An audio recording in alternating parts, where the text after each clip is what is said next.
girl? What up, girl? Hi. The Happy lighting, Tuesday. my lighting is bright. Hold on, I'm moding. Ah, I'm a vampire. How are Girl, you? it's like sexy MySpace. Yeah. I Mm-hmm. know. Girl, I'm good. I'm trying to lean into this dimension we call reality. I love that for you. Cheers, queer. Cheers. I got a little pamplemousse for you tonight. Mm. I love that. I'm doing an American Pinot Noir. Nice. Really changing it up. Mm. We love to see it. Bring me into your Girl, world. how are you? I'm managing. I think it's Yeah. yeah, it's all a series of rotating priorities. That's life, right? Mm. Mm-hmm. Responding to the moment. Yeah, I was thinking about it, and I was thinking about this concept of rest, and I was like, I'm so And what's bad, that? you know? Rest? Oh, I thought you really couldn't hear me. No, Rest. no. And who would And play I was her? like, what would it feel like to not need that? Girl, I remember when I turned 30, I had I was like this whole discussion, this negotiation with myself. It's like, maybe I'm a human who doesn't need sleep. You know what I mean? Magical You thinking. really did. Yeah. You did. Oh, magical thinking. Oh, the topic of the dish. I'm so sorry. Are you bringing up the topic of the dish less than 5 minutes in to the dish? I know. Who is she? Unwell. Unwell. Well, I am worried about it. I built an agenda for this meeting, you know. How often You how often would. do you go into a meeting with an agenda? Like real talk. It's just you and me and the, people who watch. I fight the urge to need one Oh, you for don't like everything. to have one. No, I usually do, but sometimes it's not from a good place. It's from like Oh, anxiety. oh, okay, yeah. I'm Well, like, yeah, no worries. yeah, you know what? I try to fight the urge to be the one who calls the meeting because that's a whole other series of oh, what's the word I'm looking for? It's a whole other layer of stress, right? Like it's one thing to be in the meeting and it's somebody else's agenda. It's another thing to be like, Yeah. oh no, if anyone's gonna have an agenda, it's gonna have to be me. See, I prefer an agenda. I'm sorry, I prefer a meeting with no agenda where we're just kind of like brainstorming and collaborating. Yeah. See, you counted on me to keep us on topic, and now I'm just confidently veering off track. Thank God. Thank God. Wait, girl, you moved the photo from behind you. Oh, yeah, actually, I switched it with one that's a little bit higher up. It's very gay. Oh, It's very gay. It's a little statue of David. oh, Yeah. yeah, that's a bummer. But yeah, now it's a clear backdrop. Well, it was like before it was a poster about like a documentary I was in, and I got a little self conscious about having a big picture of me in my background. I wish I did that. It's actually my biggest miss. I just have my loved ones on the wall here. See, Bummer. that sounds bummer. That sounds sensible. I'm okay with I mean, that. all the photos though. Plus, there's nothing really else in this hallway. I mean, you're seeing a kind of truncated version of it in um, our streaming software, but there's really not a lot going on. Yeah. Oh, I know. It like narrows it down. Yeah, So what are you wearing tonight, girl? girl, I'm wearing a sweatshirt that says, "I don't want to go to work, but I'm going to, but I'm going to be comfortable." Ooh, I love that. Is it chilly? A little bit. It's actually pretty warm today. I thought it was going to be like a cold front, like rain showers, but maybe it's going to be Yeah, you just tomorrow. want to be cozy. Yeah. So I'm just wearing Mhm. a nice, it's like a slightly cropped pale pink sweatshirt and some black jeans. Oh, I love that. Keeping it cash. Yeah, to be goth in your 30s, am I right, ladies? I found this lipstick in a pile of lipsticks I bought in New Orleans with Laura Sanders. Shouts in New Orleans. If you're ever in New Orleans, look up Laura Sanders. She's an amazing comedian. And she took me to this really great shop, kind of like Hair Joy on the east side of Columbus that you took me to. So just fabulous hair care products. fabulous like fishnets and tights, and then $2 lipsticks. Nice. And I didn't get this lipstick there, but I got it on the trip. So I have this like, I have like 37 or New Orleans lipsticks, and I love them, and I forgot about them. So we're having an evening with it, which I thought it was good to kind of bring the dark since our discussion is about magic. Yeah, girl, you really look like you are ready for the craft. You That was my goal. October came early, and I feel like that nice dark lip color looks like it would be called Cherry Moon or something like that.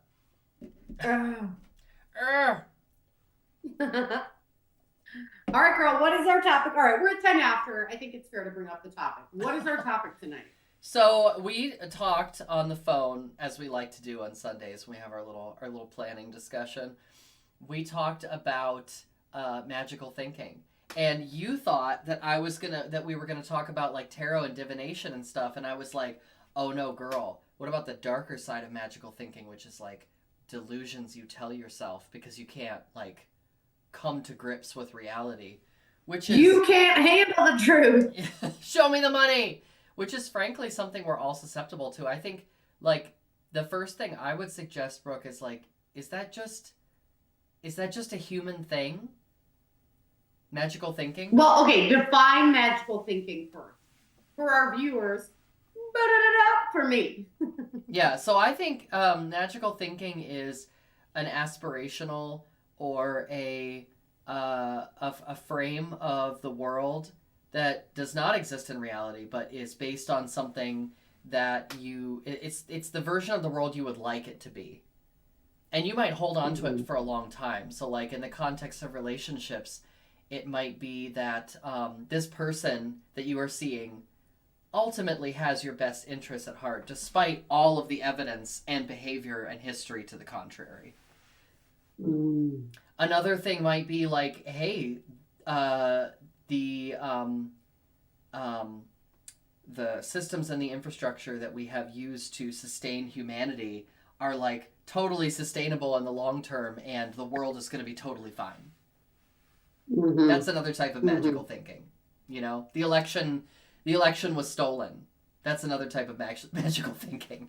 So I think it goes all the way from the micro to the macro. You know what I mean? It can be at oopsie coopsie. It can be at all levels. That was actually a great thumbnail, what you just did right there. Oh, thank you. Don't cut it in post. So I think don't cut it. I think that's like a psychological thing. And here's what I struggle with, Brooke, is it always a maladaptive behavior, or is it sometimes like, in order to be hopeful or optimistic about the future, does that require a certain degree of magical thinking? Well, I think it's interesting you bring that up. Here's what I will say. So I was talking with a friend who had a surprise third baby about a year ago. And let me tell you what, nothing is more harrowing on the body than a surprise third baby. Just generally. I've heard it's not good for you. It just doesn't seem good. And I asked her how labor was. And she laughed and she's like, I don't know. And she didn't take any drugs. Oh, wow. But that's the power of the human brain. And the human brain, like she remembered some things, but the human brain dumps the sensory data from labor so that you don't remember it, so you will get pregnant again. There's a survivor, right? A piece of our procreative whatever the fuck you believe in, as long as you don't live in Alabama. Who the fuck knows what an embryo is there, or what a fetus is there, but there is something about our brains, right? That was the problem the whole time. They just didn't know. So they didn't know. Oh, Alabama. Yeah. So I think that's like, also, that's a really grand example, I think, of the brain taking care of us. Yeah. But the question that you pointed out about relationships is like, could you ever trust anyone if you didn't do some magical thinking? Girl, you got me. I mean, I think after a certain amount of trauma and betrayed trust, it's like you have to be a little insane to trust people again. You know, like right. The world is kind of terrible to the point where if you're able to keep going, that takes a certain amount magical thinking sounds too dismissive. It's like it takes a kind of strength that like I don't even fully understand. Can I Yeah. ask an ignorant translated question about Yeah. about inner workings that I do not have and don't understand?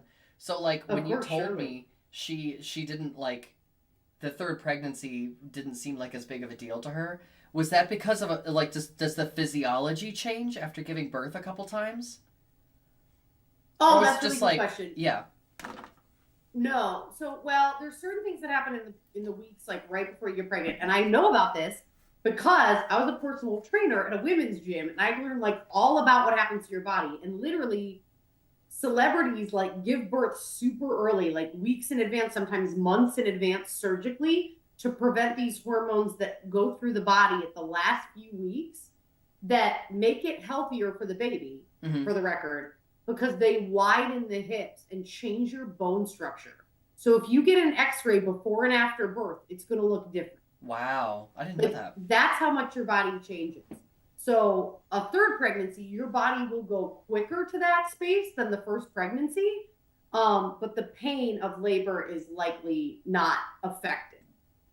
You may have a different view of it because of the magical thinking of the first two, because you know what you met at the end of those first two, which was your baby. And your brain just dumps all the other shit because now you have a baby, right? That's it. Yeah. So, anyways, for all the women out there who have had babies and all the people who have had babies, let's keep it really genderless. Just a reminder, you don't go back to the body you had before. Like the personal training clients I had who were like, I want to fit in my high school jeans. I was like, we can burn those together because your bone structure is different. Yeah. Well, that's a great example of like the brain will do so much. It will go to such lengths to Mm-hmm. protect itself, to protect you, Yeah. the individual. And so part of that is helpful, and then part of that is actually like holding you back. And we just have to get Ooh, out of our so own way. so how do you think it holds you back? Well, well, in the example of the relationship with someone that you're not quite willing to behold the truth of it, you might stay Yeah. in it for longer. And of course, I'm by no means trying to justify the actions of abusers or people who take advantage of someone's trust, but you might. Um, being alone or the prospect of losing a relationship can be really scary, and so rather than consider that possibility, you adjust your framing of what's happening to Mm-hmm. sustain the relationship, to avoid having to deal with the change of it. Yeah. No, I could see that. I could see that. And I think like there's it's the balance of like survival and, you know, reality's hard. Yeah. Oh, it sucks. Yeah. So what I thought magical thinking was, Yeah. dear viewers, is that I thought magical thinking was like, oh, I'm out, I see a five. What does it mean? And Eileen schooled me, and So what I I was do, like, yeah. hey, you dumb biscuit, that is not what magical thinking is. So what was I calling magical thinking? What you mean? What you thought magical thinking was? What is that? Yes. Oh, yeah. You know what I meant. You know. Yeah, I think that's just a form of divinations where you just like go out into the world and you look for signs. You're just interpreting signs as you see them out in the world. Like, I have Yeah, a I've never done friend. that. I, I mean, we all do that to some extent, right? Like whether we actually like reading horoscopes or we're something happens that seems like too much of a coincidence, and then we want to interpret meaning from that. You know? Okay, those are good examples for me, a lay person when it comes to magic. Yeah, like if you have a almost car accident but you notice someone just in time and you put on the brakes and you're like, oh my gosh, someone was looking out for me, you know? Oh yeah, Yeah, like yeah. that kind of thing, like perceiving meaning in what is probably just a series of statistical outcomes, right? Yeah. Well, I'm here to tell you, dear viewers, I thought that's what you were talking about tonight. So I'm glad you defined it. I know that's what we're not talking about, but I think it's cool. I actually thought that you were bringing it back to, because frequently, most episodes, we have a relationship tie-in. And I thought, oh, what a Oh, great yeah. thing we haven't talked about before, which is like checking in with yourself in the very slippery slope between um, thinking optimistically, like holding out hope that this relationship can Yes. work, and being delusional, which I think is So what are something. your like, I can't, like, what are the warning signs of the line? Girl, Like, how do you know? I don't even know because I get digmatized. I do. You know this term? It's kind of like the adult version of Twitter pated from Bambi, Oh my God. but Can it's we talk like, about how sexual that movie is? yeah, the scene when it's like springtime and they're all like, "Ooh, we're getting ready for fucking season." It's very sexual. Very, very heteronormative and sexual. Keep going. Yeah, that too. Watching that as a kid, I was like, none of this appeals to me. I think that's actually part of the. You're like, Well, I mean, when you're a young bring kid, back the hunter. Bring back the oh hunter. no, like they're over here. That's There's a horrible. lady skunk that's about to get sexually assaulted. Kill the man skunk. Kill the mothers. I played Eliza in high school. Oh, I mean, actually, it's funny to say that because, of course, like prepubescent, no one's looking at that scene and it appeals to them, right? But like, in addition Right, to that, I it's know. like We're like all so these courtship rituals of straight people is like, I don't get it, but I love that. I love in like old Looney Tunes where it's like a bird brings another bird flowers and chocolates. I'm like, what the fuck? Anyways, okay, I'm sorry. Okay, so you're so digmatized. mm, I feel like you don't need to define it for our viewers, but I want.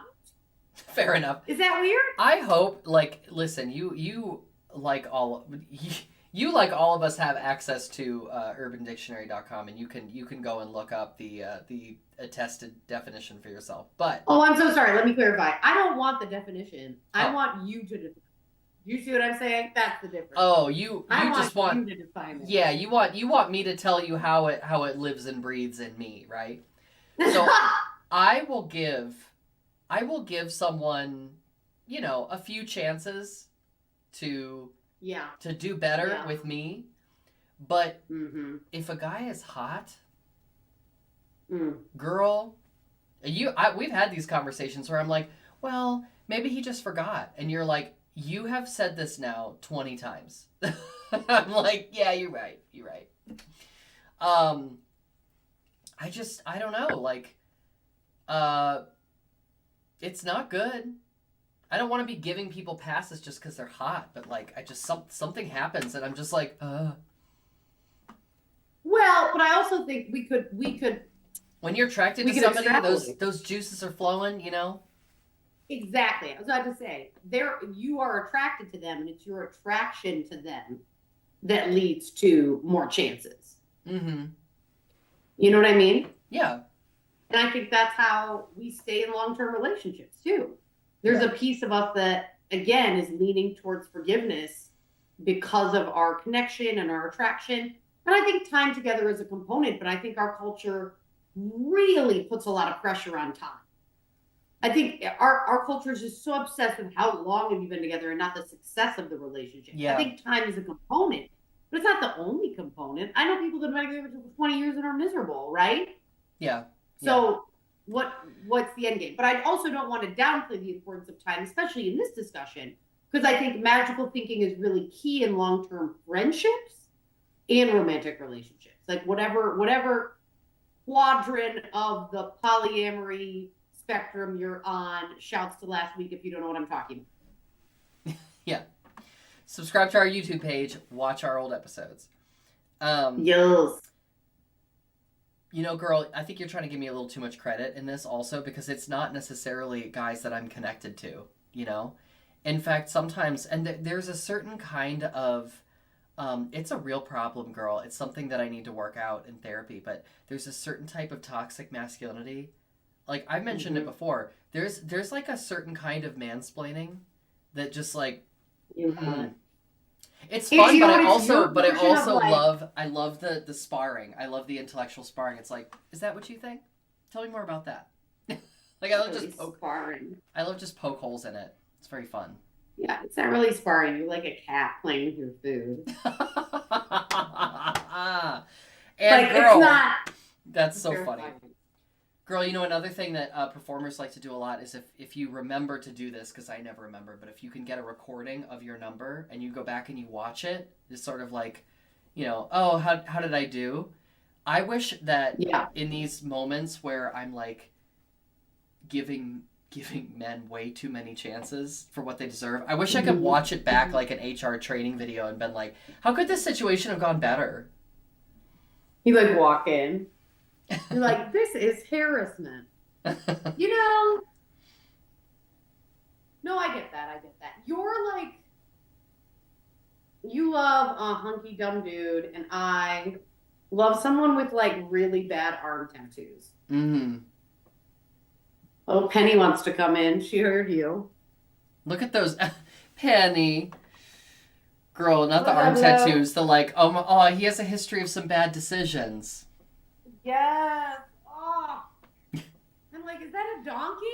Tell me about it. Tell me about your donkey. Yeah. And the only acceptable answer is that you like volunteered for the Democrats in college. But like the only acceptable answer is like you worked for the Obama campaign. Right, exactly. Exactly.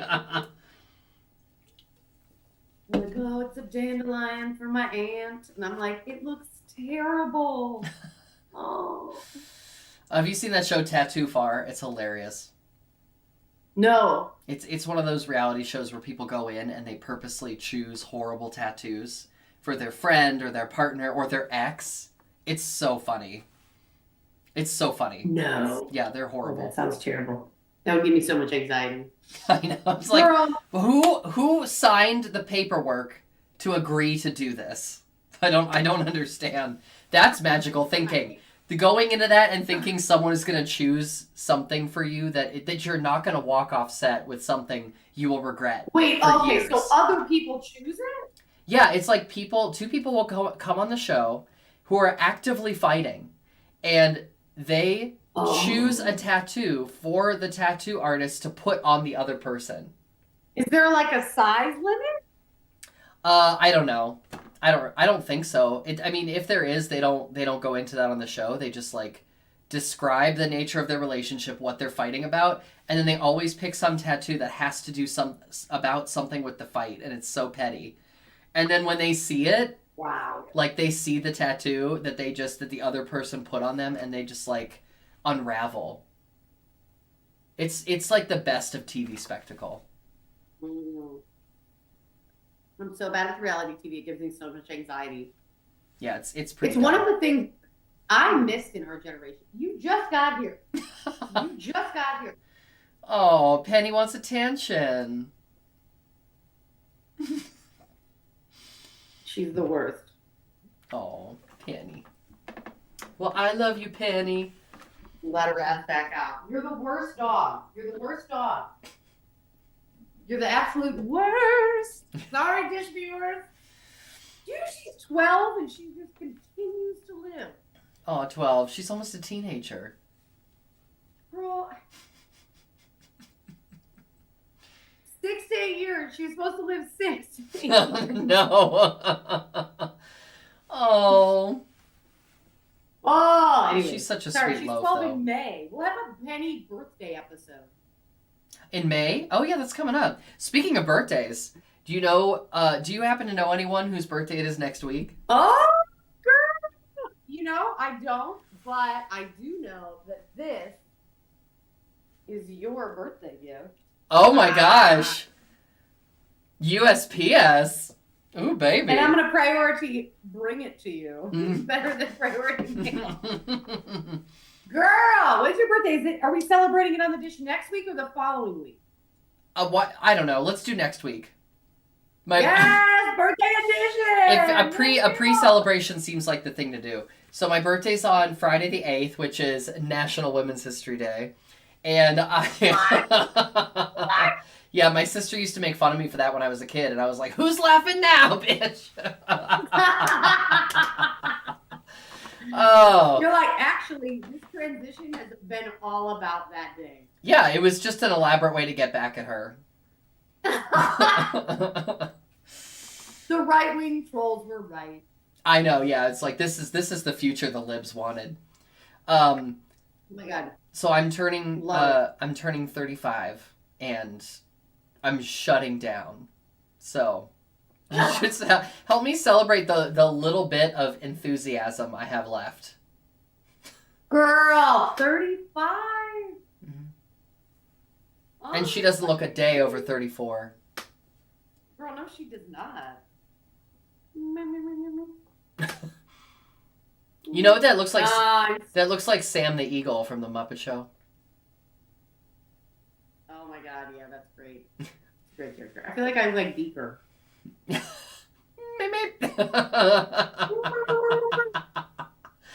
Oh, girl, magical thinking. So I cannot. Well, I can't wait to celebrate 35 with you. I'm going to celebrate like I'm 35 also, even though I am significantly older than that. Girl, listen. At this point, why are we even counting at this point? You know what I mean? We're fabulous. That's true. It's actually, outside of your COVID birthday, you really are technically 34. Oh, are we skipping a year for that? I think we should. Oh, I love that. I love that. I'm ready. All right, so. Yeah. What do you say to those who are doing too much magical thinking? And what do you say to those who aren't doing enough? Great question. I hear 2 cards. What do you think? Let's do it. Okay, how many times should I shuffle? 2. Okay, I was gonna say make it a low number, so you don't have to. We're gonna keep you all on for an extra 10 minutes while I shuffle cards. That's good TV, right? All right, girl. So now you need to help me cut the deck from far away, and I don't even know how we're gonna do this, but stop. Got it right there. Okay. I'm gonna Got do it right there. I'm gonna do it one more time. Okay. Okay. Stop. Okay. That's all I want. All right. I'm putting myself on dish cam. Okay, so can you restate the questions one more time? All right. What is one thing you would say to people who do too much magical thinking? And what advice would you give to those who don't do enough magical? Okay. So for the folks, for you at home, who hey to the folks, for those of you at home who might be doing too much magical thinking, I think that you need to set down some of that load you're carrying. You're carrying too much. Your expectations are too much on what you want to come to pass, and you, I think you need to slow down and look around, because you're really focused on what you got going on. You're focused on the task at hand. You got to put all that down and say, let me just take stock of the way things actually are. And this might involve saying no to some commitments. You might need to do a season of no, which is one of my favorite activities. Season. She's really bad at it, but no. I am really bad at it, but but you know what? I love that you try to do it. I do try to do it, and part of the reason I try to do that is so that I can live in the world the way it actually is. So I love that. And if you're not doing enough magical thinking, then you need to take a look at some possible futures. You need to do some soul searching. Do you love, by the way, that this is the 2 of Wands and this is the 10 of Wands? Because this is too much and this is too little. I absolutely live for that. That's so cool. This is insane, man. I need to get it. Okay. This is the thumbnail. Yeah, it is. Girl, this is crazy. Yeah. I got it. Tara's weird like that. So, yeah, so I think this one you need to do some imagining of possible futures. You need to do some dreaming. You need to go out into the, into the desert and get some of that peyote. Go on a yoga retreat. No, I'm just kidding. Don't do the peyote tourism thing. That's gross. But you need to you need to go get some of that good, some of that. I'll tell you what, I decided to break up with someone on a yoga retreat in Banff, and it was the most white lady thing I've ever done, and I don't regret it. In band? Banff. What is that? Oh my God, Banff. Everybody Google Banff. Badass motherfucker? All the way. It's a place. Oh, okay. All the way west in Canada. It's gorgeous. It's like it's like Alaska. But it's Banff. It's by Vancouver. So, when were you on a yoga retreat? I'm so glad you asked. 2016. Wow. So that was like, were we living together? Or no, that was right after. Yeah, it was right after. It was right Okay. after. That's so cool. I never. That made you feel less crazy. Do you recommend it? Because I've always kind of wanted to do something like that. Oh my God, yes. It's so indulgent to self. Yes. Yeah. I actually got a clay deodorant there that's just clay, and I still use it to this day. I don't use deodorant, I use clay. Does it work well? I mean, I live in South Florida. I guess you have to ask my friends. I sweat a fair amount. Ask my friends. Well, you've been around me. Do I smell? No. It's been since 2016. No, you don't. 8 years ago and strong. Clay. Clay. It's just you just have like actual pots underneath your arms. Yeah, Oh it was my like God. it's a very self-indulgent experience to spend that level of money and time on yourself. Well, And yeah, I highly recommend it. yeah. I mean, I'm not trying to spend irresponsible amounts of money, but I also realize that I'm No. not going to be Gwyneth Paltrow on Goop.com. You know what I mean? Like, there's a No, balance I think there. that was worth it to me. Yeah, girl. So, I think you need to find the middle way. All of us, we need to find the middle way. And I'm really excited about this. You know what's fun about these cards too is they're plastic, so you can use them in the jacuzzi. And fucking Hawking Hills. All right, if you want to see up-close pics of these cards, Eileen will post them at Covered Dish on our Instagram story. So you have 24 hours to take a look. I'm just kidding. Yeah. Brooke signing me up for things I'm absolutely not going to do. No, I'm Fucking just marketing. I'll do it for you, baby. And for the rest of you, we better see you next Tuesday at 7 p.m. Eastern Standard Time for the next episode of Covered Dish. See you next time. See you next week. Bye.